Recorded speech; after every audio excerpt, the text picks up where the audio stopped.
자, 여러분, 새해 첫 번째로 전해드리는 신설 코너입니다. 기대되시죠? 바로 뭐냐면 여러분들이 그토록 궁금해하셨던 인간관계에 관련된 이야기를 해드리려고 그래요. 인간관계 대화법 첫 시간입니다. 사람들이 인간관계에 대해서 왜 이렇게 어려워할까요? 매일 실수하는 게 인간관계가 아닐까 생각합니다. 참 어려워요. 근데 어렵다는 건 무슨 뜻이냐면요, 그 안에 엄청난 비법이 들어있다라는 뜻이기도 합니다. 저는 늘 그렇게 생각해요. 어렵다는 건 그 안에 대단한 게 있기 때문에 어려운 것이다. 아무것도 없으면 쉬워.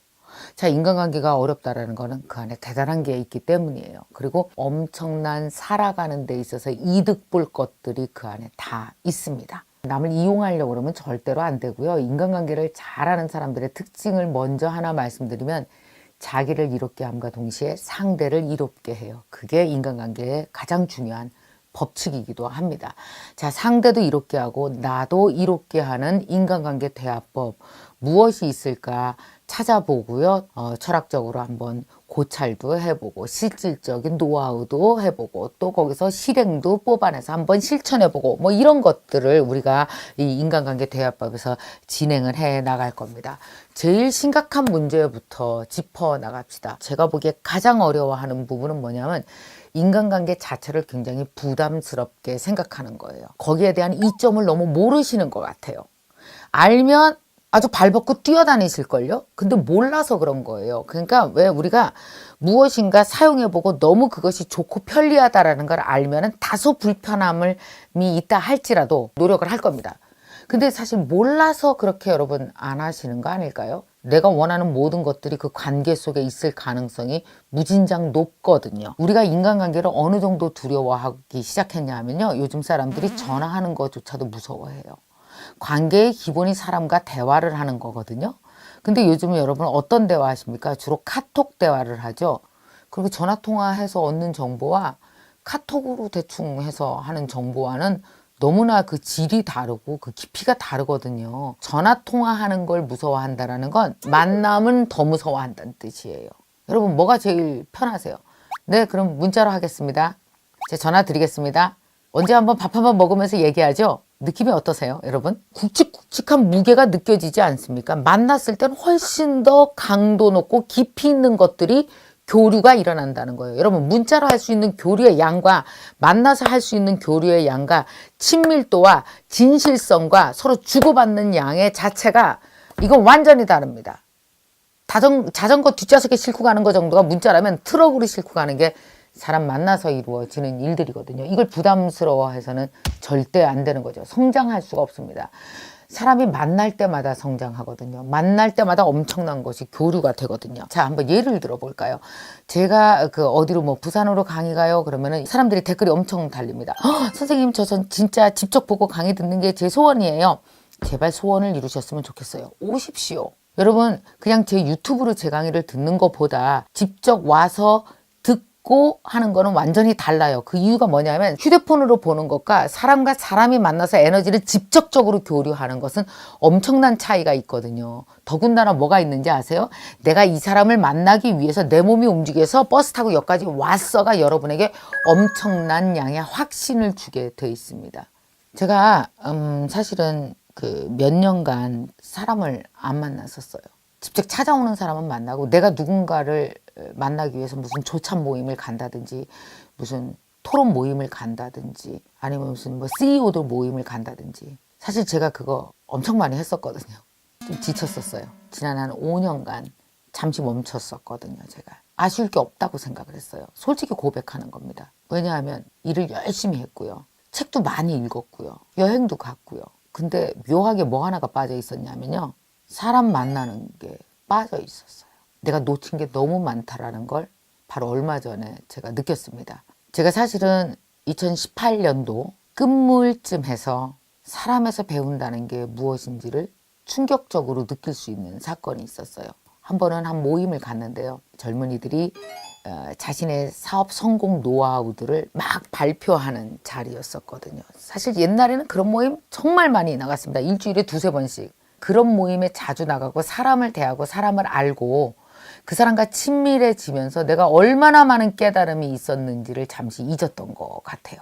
그 그게 없어도 되고 다른 데서 배울 수 있다고 생각했던 것 같아요. 근데 여러분 너무 놀란 건 사람한테 배울 수 있는 건 역시 사람한테만 배울 수 있습니다. 무엇인가 한 가지 일을 통해서 성장한 사람을 보게 되면요. 그 사람의 지나온 모든 인생의 이야기를 통해서 그 사람의 인생을 한번 살아본 것 같은 엄청난 깨달음이 한 번에 오는 것입니다. 책을 읽어서 알 수 없는 것들이죠. 책은 아이디어를 얻는다면 사람으로부터 배우는 건 뭘 배우는지 아세요? 엄청난 그 사람의 결과물이 한꺼번에 나한테 훅 들어오는 그런 깨달음이었던 거죠. 그 많은 젊은이들의 발표를 들으면서 어린 사람들한테 이렇게 깨달을 수 있는 걸 왜 내가 정기적으로 규칙적으로 갖지 않았을까? 나의 깨달음과 배움에 정지가 있었었구나. 이걸 다시 시작해야 되겠다. 라는 생각을 하게 됐죠. 사람이 무엇인가로부터 배우는 데는 4가지가 있어요. 4가지가. 자, 첫 번째 배움은 여러분 어떤 게 있느냐 하면은 책으로부터, 우리가 가장 쉬운 거 책으로부터 배울 수가 있겠죠. 그 다음에 2번째 어디서 배우느냐? 혼자 하는 거. 나 혼자 하는 여행을 통해서도 배울 수 있습니다. 한 번도 못 가본 곳에 가서 한 번도 보지 못한 걸 보면서 만나지 못했던 나를 깊이 만날 수 있는 깨달음, 여행을 통해서도 배웁니다. 또 하나 뭘 통해서 배울 수 있습니까? 내 일을 통해서 배울 수 있습니다. 그죠? 내 일을 열심히 하면서 거기서 뭐 극복하는 것도 배우고 실패로부터 일어나는 것도 배우고 목표를 향해서 꾸준히 정진하면서 그것을 이뤄내는 성취감에서 배우고 정말 일을 통해서 배울 수 있는 것도 무진장 많습니다. 그런데 반드시 빠지면 안 되는 것이 뭐냐 하면은 인간이요. 이 사람을 통해서 배우는 것이 완전히 색다른 배움입니다. 이것은. 근데 이게 빠져 있잖아요. 무엇인가 절름발이 같은 배움이 되어진다라는 거예요. 제가 얼마 전에 베트남에 관심이 좀 있었습니다. 베트남에 관련된 책을 읽어요? 알게 되겠네요. 그죠? 베트남으로 여행 가요? 오, 그것도 알게 되겠네요. 좋은 방법이에요.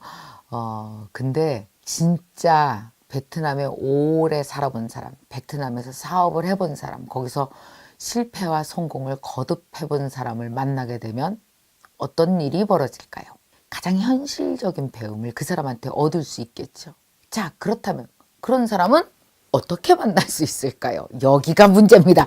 여러분 되게 필요한 사람 만나려면 꽉 막히죠. 아는 사람 없죠. 나의 그 관계의 선이 거기까지 다 있지 않다라는 거예요. 그런 사람을 만나는 제일 좋은 방법은 무엇일까요? 동창회 나가면 되겠네요. 초등학교 졸업하고 중학교 졸업하고 사회 각계각층에서 살고 있는 사람들을 가만히 보면 나와 다른 곳에 가 있는 사람들이 있습니다. 그죠? 동창들 중에서 나와 비슷하게 성장은 했는데 나와 다른 곳에 가 있어요. 모든 사람들은 나와 다른 곳에서 살고 있습니다. 지금 현재. 인간관계의 가장 멋있는 점이 뭔지 아세요?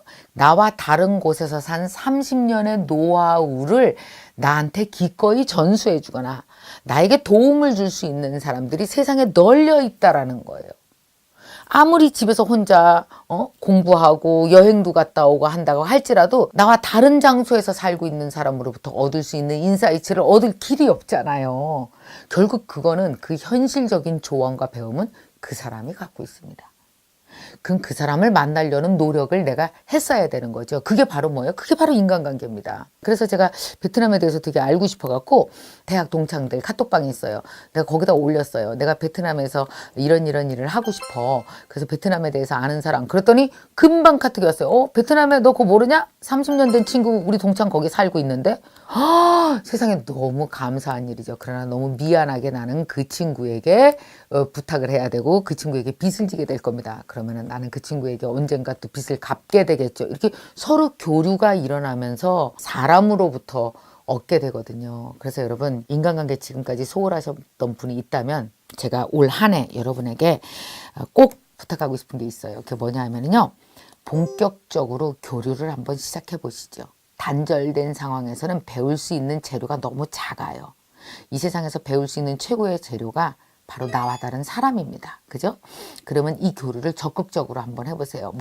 제일 먼저 추천드리고 싶은 모임은 동호회입니다. 그러니까 나와 같은 생각을 갖고 있고 같은 분야에서 일을 하고 있고 하는 사람과의 모임을 하나를 반드시 하나 가져보세요. 내가 원하는 정보를 아주 가까이에서 얻을 수 있는 게 동호회나 아니면 같은 취미 이런 모임들입니다. 그런 모임을 반드시 하나 하세요. 그냥 집에 혼자 있지 마시고, 그러니까 사람이 성장하는 제일 좋은 방법은요, 혼자 있는 시간과 같이 있는 시간이 밸런스를 맞추는 겁니다. 너무 같이만 있어도 안 커요. 못 커요. 사람들이 방해를 해서. 너무 혼자 있어도 못 커요. 왜? 내가 방해를 해서. 밸런스가 맞아야 돼요. 그러니까 나가세요. 나가서 동호회 모임 하나 하세요. 그리고 또 하나 추천드리고 싶은 게 뭐냐 하면, 나와 다른 장소에서 크고 있는 사람들을 만나셔야 됩니다. 한 20년 다른 일을 해서 각기 다른 분야에 있는 사람들을 만나게 되잖아요. 완전히 다른 이야기를 들으면서 큰 자극이 됩니다. 여러분, 같은 자극을 받으면서 크는 방법 하나, 전혀 다른 자극을 받으면서 커나가는 방법 하나, 이 두 가지 방법이 있습니다, 여러분. 그러니까 이 두 가지 모임을 세팅을 한번 해보시죠. 1월 달에 빨리 세팅을 끝내시기 바랍니다. 그러면은 여러분, 올 한 해 밸런스 있게 사람으로부터 배우면서 해나갈 수 있을 것 같아요. 한번 이런 생각을 해보시죠. 인간관계는 단지 사람과 그냥 친해진다던가 뭐 대화를 한다던가 이런 스킬적인 것이 아닌 것 같아요. 보다 본질적으로는 내가 확장되어져 나가는 것을 사실은 인간관계라고 얘기할 수 있습니다. 자, 여러분, 인간관계는요, 맺어도 좋고 안 맺어도 좋은 게 아니고요, 반드시 맺어야 되는 겁니다. 사람은 혼자서는 절대로 살 수 없다는 거 아시죠? 누군가 만날 때마다 내가 확장되어질 것이고요, 교류가 일어날 때마다 우리는 다른 사람과 더불어서 성장할 수 있는 기회를 얻을 수 있을 거거든요. 그래서 여러분, 이 인간관계 대화법 앞으로 또 1년간 계속 될 겁니다. 꾸준히 열심히 듣기 바랍니다.